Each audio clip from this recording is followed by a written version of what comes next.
He spat her name at me like a curse in the middle of our ugliest fight yet, her name, not mine, slicing through the air while he stood shaking, jaw clenched and eyes wild. I felt my stomach drop, the room tilting, as I realized it wasn't a slip of the tongue but a full, venomous accusation. My mind raced through every late night, every text he'd answered in another room, every strange excuse for why he came home smelling like someone else's perfume. The betrayal stung sharper than any insult he'd ever thrown at me. I screamed back, demanding to know who she was, what she meant to him, how long the affair had been going on. He recoiled, his anger flickering into something like fear, and for a second I thought maybe I'd finally caught him, finally had the proof that made leaving an act of self-respect instead of cowardice. He refused to meet my eyes, jaw working as if chewing through words he couldn't swallow. The silence between us was suffocating, thick with all the things he'd never said and all the things I was terrified to ask. He finally broke, voice trembling as he confessed that the name wasn't someone he'd been with, but someone he used to be.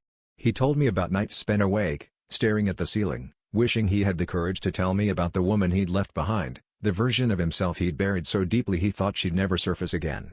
The name he'd screamed wasn't a lover, but the ghost of himself, haunting our relationship in ways I'd never imagined.